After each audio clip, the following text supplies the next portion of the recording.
BNR gold and diamonds తరుగు తక్కువ బంగారం ఎక్కువ. ఇప్పుడు మన వైజాగ్ లో జూలై 24న గ్రాండ్ ఓపెనింగ్.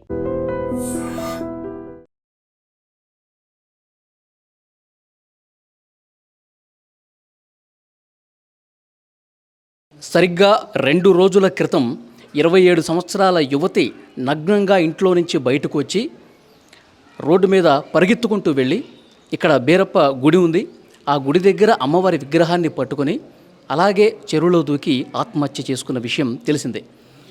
అసలు ఈ ఘటన ఏ విధంగా జరిగింది పిన్ టు పిన్ ఈ వీడియోలో మీకు ఎక్స్ప్లెయిన్ చేసే ప్రయత్నం చేస్తా.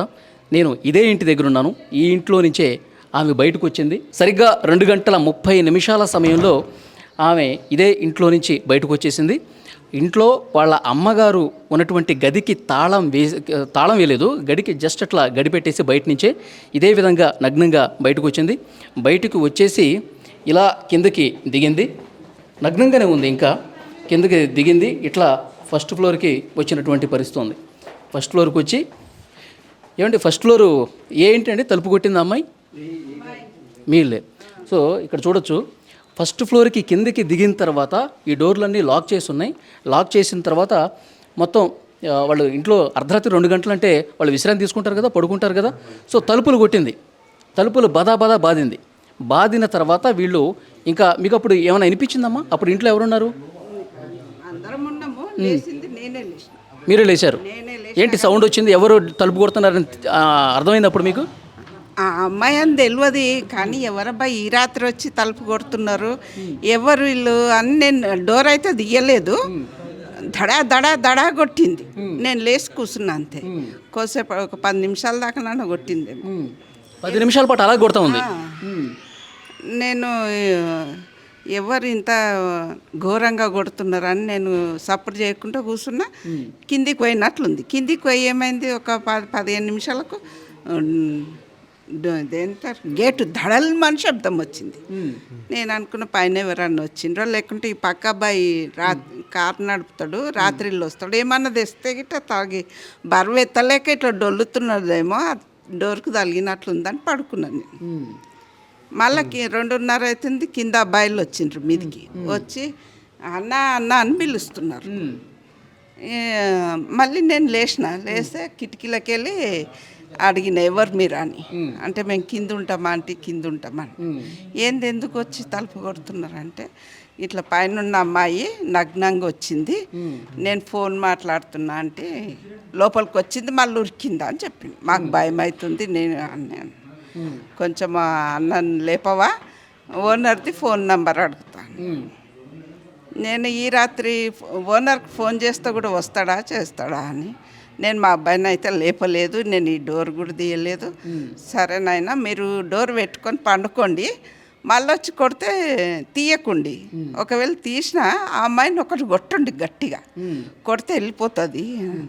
పైన అమ్మాయినా కాదా? పైన అమ్మాయి ఎట్లేదు అంటే, లేదా అంటే పైన అమ్మాయి. మా అబ్బాయిని నేను పిలిచిన, రాజా అని పిలిచిన. మా అబ్బాయి లేవలేడు. అబ్బాయి ఇక్కడే ఉన్నాడా? నిద్రపోయి ఉన్నారు. అప్పుడు ఇంట్లోనే ఉన్నాడు. ఆ అబ్బాయి లేకపోతే నేను డోర్ తీసేదాన్నేమో మరి. అయితే నేను మా ఫ్రెండ్ వాళ్ళ ఇంట్లో పోయి పండుకుంటామంటే నేను ఆ మాట అన్న, ఎందుకు పోతారు ఈ రాత్రి, పడుకోండి ఏం కాదా అన్నాను. ఆయన ఆ పిల్లలు ఏం చేసి నేను అట్లే నిలబడి చూస్తున్నాను ఇక్కడి నుంచి. ఆడద వరకు పోతే వాళ్ళ మనిషి ఒక ఆయన వచ్చిండు, ఆ రూమ్లో ఉండట ఆయన అట్లాగే వెళ్ళి వస్తున్నాడు. మళ్ళీ 3 వచ్చిండ్రు. వచ్చినాక మళ్ళీ ఏమైంది మరి, ఇక వాళ్ళనో కాదో ఒక ఆయన అయితే పోయిండు అటు రోడ్డు మీద, ఆ లైట్ కాడ నిలబడ్డాడు. అదైతే చూసిన, ఇక అంతవరకు తెలుసు నాకు. ఇక కాదు, ఈ తలుపులు కొట్టడం అనేది నేను చాలాసేపు కొట్టింది కదా, అంటే ఆమె ఏ ఉద్దేశంతో కొట్టింది? అప్పుడేమన్నా అరుపులు ఏమైనా వినిపించినాయా? అరుపులు అయితే నాకు వినవడలేదు, ఓన్లీ సౌండ్ ఇట్లా బట్టి అదన్నీ ఇట్లా కొడుతున్నది అనమాట. నేను ఆ శబ్దానికి లేచినా కానీ ఎవరు ఇప్పుడు ఈ రాత్రి ఎవరు వచ్చి కొడతారు? అర్ధరాత్రి సమయంలో అసలు ఎవరు కూడా తలుపులు కొట్టరు. అంటే మీకు ఏమనిపించింది? ఎవరన్నా దొంగలు ఏమైనా వచ్చారా, అట్లా ఏమన్నా అనిపించింది? అంతకుముందు అటు పక్కన దొంగలు వచ్చిండ్రు, తలుపు కొట్టి తీసిన అలా ఎవరు ఇలా అని నేను తీయలేదు నాయన. మా పిల్లగాన్ని వాళ్ళు వచ్చి లేపు అన్నని లేపు అంటేనే నేను వాళ్ళ డోర్ కూడా కొట్టలేను. ఉట్టిగా పిలిచిన రాజా అని పిలిచిన, ఎంతసేపు పిలిస్తే వాళ్ళది ఫ్యాన్ కొంచెం గరగర శబ్దం వస్తుంది. వినబడలేదేమో వాళ్ళు ఇవ్వలేరు, ఓకే. వాళ్ళేమో వెళ్ళిపోయారు. అమ్మ వాళ్ళు సెకండ్ ఫ్లోర్లో ఒక నెల రోజుల నుంచి ఉంటున్నారంట కదా. మొన్న ఈ మధ్య వాళ్ళు ఆ ఫోన్లో యాప్లో బుక్ చేసుకుని వచ్చారు. తల్లి కూతురు ఇద్దరు ఉంటున్నారు. ఇటు నుంచి వెళ్తూ ఉంటారు కదా సెకండ్ ఫ్లోర్కి. ఎప్పుడైనా మీరు లిఫ్ట్లో పోతారు, లిఫ్ట్లో వస్తారు. అంతే, ఈ మెట్లు అసలు ఉపయోగించరు. లిఫ్ట్ పని చేయనప్పుడు పోతారేమో కానీ చూడలేము. లిఫ్ట్లో పోతారు, లిఫ్ట్లో వస్తారు. అసలు ఎప్పుడు చూడలేదు, మాట్లాడలేదు మీరు? మాట్లాడలేము, చూసినాము ఎప్పుడైనా బయట కూర్చున్నప్పుడు వాళ్ళు ఆటో దిగే లేకుంటే ఎక్కడైనా పోయేటప్పుడు అట్లాగానే వాళ్ళు కర్రీ లేకుంటే మేము బాగా. కానీ ఒక షాకింగ్ ఘటన ఏంటంటే ఆమె నగ్నంగా కిందకి రావటం, రోడ్డు మీద పరిగెత్తుకుంటూ వెళ్ళటం, గుడి దగ్గరికి వెళ్ళటం, అమ్మవారి విగ్రహాన్ని ఇట్లా హత్తుకొని చెరువులో దూకటం అనేది నిజంగా అసలు ఎందుకు ఇట్లా జరిగిందో ఎవరికి అర్థం కావట్లా. అంటే మీరు ఇక్కడ ఉన్నప్పుడు పైన ఏమన్నా పూజలు జరగటం కానీ లేకపోతే ఏదన్నా మేము పైకి వెళ్ళే వాళ్ళం కాదు, చూసేవాళ్ళం కాదు నాయన. ఇక కొందరు అంటున్నారు రావు పూజ కూడా చేస్తారు కదా, కొంతమందికి రావు పూజ చేసేది అలవాటు ఉంటుంది, బయట ముగ్గేసి దీపాలు పెట్టి. నేను అనుకుంటున్నా అట్లా, ఇక వేరే వాళ్ళు వేరుగా అనుకుంటున్నారు శుద్ర పూజలు చేసిండ్రా ఏం చేసిండ్రా. కానీ ఉండడం అయితే తల్లి కూతురురే ఉండేవాళ్ళు. అంటే మైండ్ డిస్టర్బ్ అయిపోయి మానసికంగా ఏమన్నా ఇబ్బంది ఉందా లేకపోతే ఇట్లా ఏమన్నా జరిగిందా? నిన్న నుంచి వింటున్నా ఆ అమ్మాయికి ఏమో పీడకాలాలు వస్తాయి, ఏందో రక్తము కళ్ళల్లో కనబడుతుంది అని, అక్కడ మంచిగా లేదని ఇక్కడ వచ్చినాం అన్నట్లు వింటున్నాం. మరి అది తెలియదు మాకు. నిన్న నుంచి అయితే వింటున్నా ఈ మాట. ఓకే. సో అది ఇక్కడ ఫస్ట్ ఫ్లోర్లో ఈ ఇంటి తలుపులే దబా బాధితే ఇక్కడ ఉన్నటువంటి ఈ ఫస్ట్ ఫ్లోర్లో ఉన్నటువంటి ఈమె తలుపులు ఓపెన్ చేయలేదు. ఇక కిందకి వెళ్ళిపోయారు. కిందకి వెళ్ళిపోయిన తర్వాత బ్యాచిలర్స్ రూమ్ కూడా ఉందంట కదమ్మా కింద. ఓకే ఓకే అమ్మ, మీరు ఇదే ఫ్లోరా మీది? మీ అత్తమ్మ. అప్పుడు మీరు ఇంట్లో లేరా? ఉన్నాం సార్, కానీ మా ఫ్యాన్ సౌండ్కి వినబడలేదు, లేవలేదు. మేము మార్నింగ్ 6 o'clockకి లేచినాక మాకు ఇష్యూ అంతా మా అత్తమ్మ చెప్పినారు, తెలిసింది. మా వారు కూడా 1 వరకు మెలుకున్నారంట. మనం మెలుకొని వర్క్ చేసుకొని పడుకున్నారు. ఇక 2 o'clock అంటే మంచిగా డీప్ స్లీప్లో ఉంటారు కదా సార్. ఇక తను లేవలేదు, మా డోర్ మూసి ఉండే, ఇక మేము గాఢ నిద్రలో ఉండే, లేవలేదు మేము. మాకు మార్నింగ్ తెలిసి అసలు షాక్ అయిపోయినాం మేము. ఓకే. మొన్న నుంచి షాక్లో ఉన్నాం అసలు ఏంటి అనేసి. ఒకవేళ ఒకసారి ఊహించండి, అప్పుడు ఆమె నగ్నంగా ఉంది, తలుపులు బాదుతోంది 10 నిమిషాల వరకు, చాలాసేపు బాధిందంట కదా. 10 నిమిషాలు బాధితే అసలు ఎవరు ఏంటని చెప్పి ఒకవేళ మీరు తలుపు తీసుంటే అసలు ఎలా ఉండేదంటారు? ఏముంది సార్, కింద రూమ్ల వరకు వెళ్ళిందంట అమ్మాయి. ఇక్కడ కూడా అట్లా చేసేదేమో మరి. రూమ్లోకి వెళ్ళిపోయింది. ఎక్స్పెక్ట్ చేయలేం కదా. కింద అయితే వెళ్ళిందంట. ఎవరైనా భయపడతారు ఆ టైంలో? భయపడతాం కదా సార్, చాలా టెన్షన్లో ఉన్నాం అసలు ఇప్పటికీ మేము. షాకింగ్ అసలు మొన్నటి నుండి అయితే మేము. కింద బ్యాచిలర్స్ రూమ్లోకి వెళ్ళిపోయి మళ్ళీ బయటకు వచ్చి అట్లా పరిగెత్తుకుంటూ పోయింది. ఆ అబ్బాయి వాళ్ళు భయపడి వెళ్ళిపోయినారు. సీసీ కెమెరాలో కూడా రికార్డ్ అయింది. బనీన్ వేసుకుని ఉన్నాడు, పరిగెడతా ఉన్నాడు ఆమెను చూసి. ఉరికి ఆ పిల్లోడు వేరే సందులో దాగున్నాడంటే, ఈ అమ్మాయి ఏం చేసిందంటే గుడి సైడు ఉరికింది అన్నమాట. ఎక్కడ పోయింది అంతా వెతికిన తర్వాత నన్ను అడిగితే నేను అట్లా చెప్పినా కదా. వాళ్ళు ఏం చేసిండ్రు, మళ్ళీ పైకి పోయినరంట. పైకి పోయి వాళ్ళ అమ్మకి చెప్తే ఏమన్నారంట, జర తీసుకురండి నాన్న, మీరు మా పిల్లని తీసుకురండి అని ఏదో బట్ట ఇచ్చిందంట, బట్ట ఇచ్చిందంట, కప్పుకొని జర ఆ పిల్లలు వెతికిండ్రంట కానీ కనబడలేదంట. అంటే ఇక ఇట్లా సందులకు పోయింది కదా, గుడి సందులకు పోయింది, వాళ్ళు అక్కడ పోలేరు, రోడ్డు వరకే వెళ్ళారు. ఆమె కనపడకపోతేసరికి వచ్చిండ్రు అంతే. అది ఫస్ట్ ఫ్లోర్లో అర్ధరాత్రి సమయంలో జరిగింది ఇది. ఒకసారి ఆమె ఫస్ట్ ఫ్లోర్ ఇట్లాగే తలుపులు దబా బాధింది కదా, 10 నిమిషాల సేపు వీళ్ళెవరూ తలుపు తీయలేదు. సో ఇట్లాగే వచ్చేసింది, మెట్లు దిగుకుంటూ గ్రౌండ్ ఫ్లోర్కి వచ్చేసింది. గ్రౌండ్ ఫ్లోర్లో బ్యాచులర్స్ ఉంటారండి, బ్యాచులర్స్ ఉన్నారు. ఓకే, ఆ బ్యాచులర్స్ ఉన్నటువంటి ఇంట్లోకి సేమ్ ఇట్లాగే సో ఇట్లా వచ్చేసింది. ఇట్లా నడుచుకుంటూ ఇక్కడ వచ్చేసింది. ఇంకా ఫాస్ట్గా వస్తుంది. బ్రదర్ ఒకసారి కాదు ఒక్కసారి నేను మాట్లాడతా. ఆ టైంలో మీరు ఉన్నారా బ్రదర్? ఓకే, ఆఫీస్కి వెళ్ళారా? అప్పుడు ఈ రూమ్లో ఎవరెవరు ఉన్నారు? ఆ టైంలో ఉన్నవాళ్ళు ఎవరు లేరు ఇప్పుడు. ఓకే, అది మన బ్రదర్ చెప్తా ఉన్నాడు. ఇప్పుడు ఒక వ్యక్తి ఉన్నాడు కానీ, సో మిగతా పర్సన్స్ ఎవరైతే ఉన్నారో వాళ్ళు ఆ టైంలో అర్ధరాత్రి సమయంలో ఉన్నప్పుడు ఉన్నారు. డోర్ ఓపెన్ చేసే ఉందంట. సో ఫస్ట్ ఫ్లోర్లో డోర్ ఓపెన్ చేయకపోవడం వల్ల ఆమె లోపలికి వెళ్ళలేదు. మళ్ళీ ఫాస్ట్గా ఇట్లా నగ్నంగానే పరిగెత్తుకుంటూ వచ్చి ఈ డోర్ ఓపెన్ చేసేసరికి లోపలికి వచ్చేసింది. లోపలికి వచ్చిన తర్వాత కాసేపు ఉన్నది, లోపల ఒక వ్యక్తి ఉన్నాడు, మరి అతను పడుకొని ఉన్నట్టు ఉన్నాడు. సో బ్రదర్, మీరు మీ వాళ్ళతో మాట్లాడుంటారు కదా, అప్పుడు ఏమన్నా శబ్దాలు చేసిందామే? ఓకే. సో ఇదే రూమ్లోకి ఉన్నది, ఉన్న తర్వాత సో బయటకు వచ్చేసింది. అంటే నేను వినటం ఏంటంటే హెల్ప్ మీ, కాపాడండి అని ఇలాంటి ఏవో అరుపులు వినపడ్డట్టుగా తెలుస్తోంది. సో ఇక్కడ ఇది సాఫ్ట్వేర్ ఎంప్లాయీస్ అనమాట. సాఫ్ట్వేర్ ఎంప్లాయీస్ బ్యాచిలర్స్ అందరూ కూడా ఒక 3-4 ఉంటారు ఇందులో. సో అయితే ఒక వ్యక్తి డ్యూటీకి వెళ్ళి వచ్చాడు. సాఫ్ట్వేర్ అంటే కొంచెం నైట్ డ్యూటీస్ అవి చేస్తుంటారు కదా. సో అతను ఫోన్ మాట్లాడుతూ ఉన్నాడంట, ఇక్కడ బయట ఫోన్ మాట్లాడుతూ ఉన్నాడు. ఈమె లోపలికి వచ్చి చూసిన తర్వాత, ఈమె లోపలికి వెళ్ళటం చూసిన తర్వాత ఒక్కసారిగా భయపడిపోయాడు, షాక్ అయిపోయి ఇటువైపు వస్తుందేమో అని చెప్పి ఉద్దేశంతో అతను భయంతో పరిగెత్తాడు. సీసీ కెమెరాలో కూడా ఆ బనీన్తో బయట ఫోన్ మాట్లాడుతున్నటువంటి వ్యక్తి పరిగెడుతున్నటువంటి దృశ్యం మీరు చూశారు. సో ఆమె ఇదే విధంగా పరిగెడుతుంది. కొంచెం ఇట్లా పరిగెట్టిన తర్వాత రైట్ సైడ్లో గుడి పక్కన చెరువు అన్నీ ఉన్నాయి. సో ఒకసారి మీకు అక్కడ కూడా వెళ్ళి చూపిస్తాను అక్కడ ఏం జరిగింది ఏంటన్నది.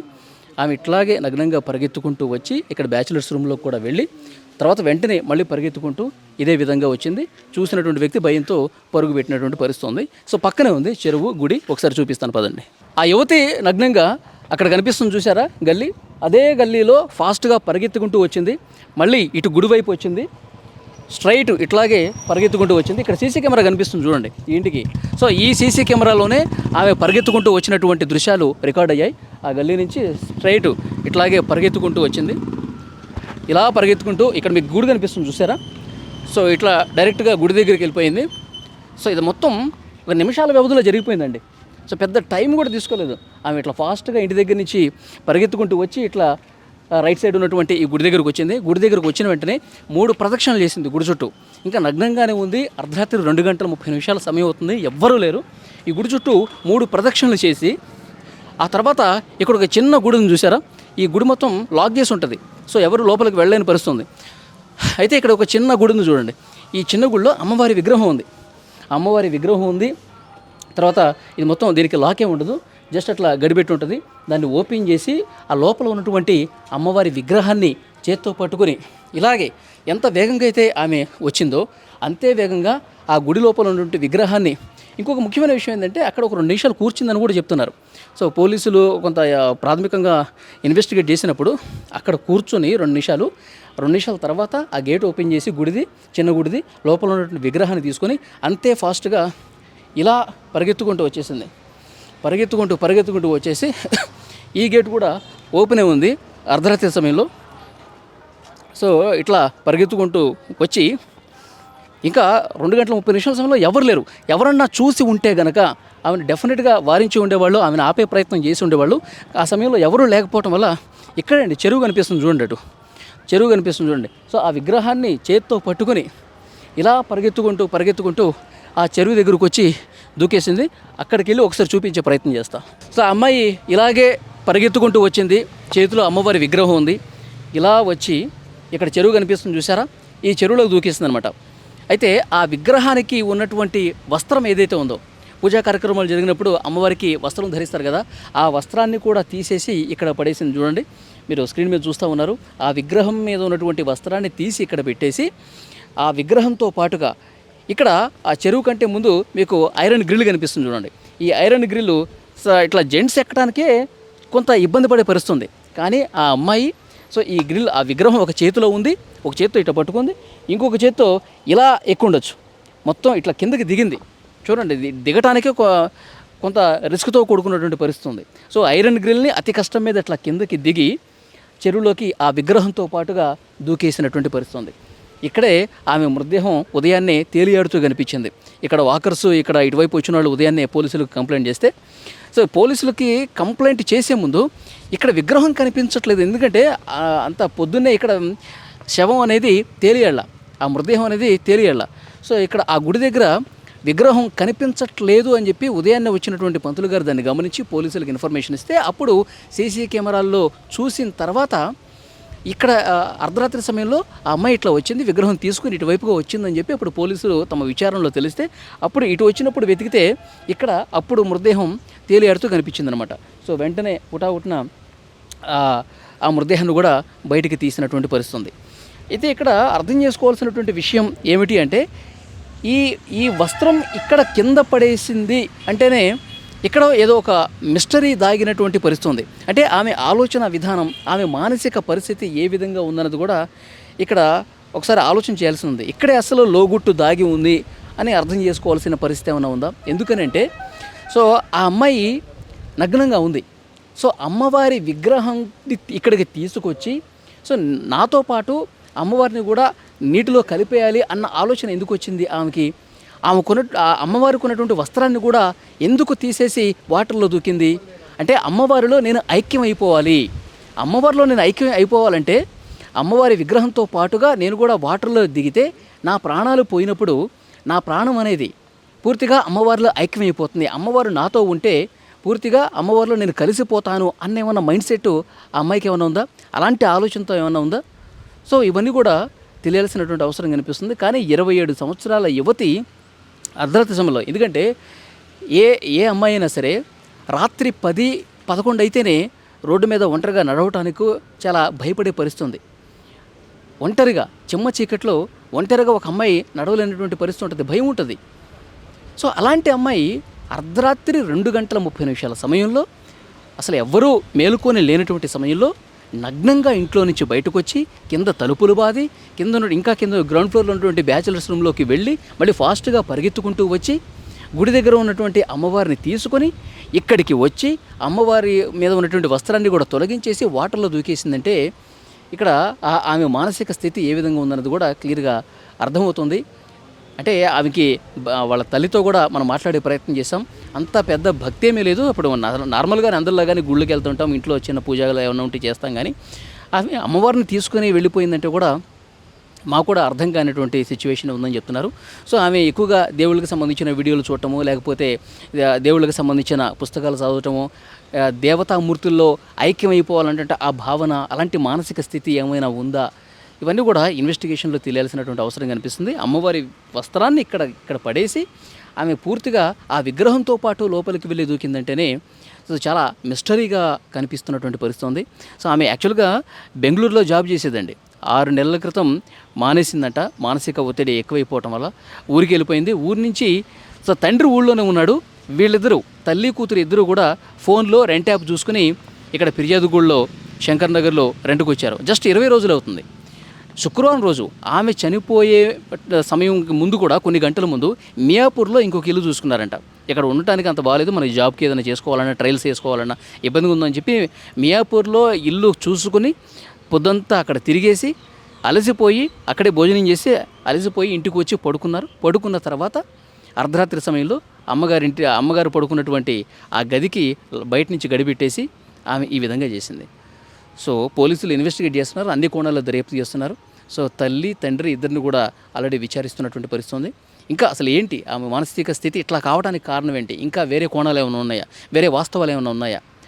సో దేవతామూర్తులకు సంబంధించి ఎందుకంటే ఆమె ఫోన్కి సంబంధించినటువంటి ఆ డీటెయిల్స్ అన్నీ తెలియాలి, ఆమె హిస్టరీ బయటికి తీయాలి, ఆమె ఎలాంటి వీడియోలు చూసేది, ఆమె ఆలోచనలు ఏ విధంగా ఉన్నాయో తెలియాలంటే ఆమె ఫోన్ని పూర్తిగా తరవుగా ఇన్వెస్టిగేట్ చేయాల్సినటువంటి అవసరం కూడా ఉంది.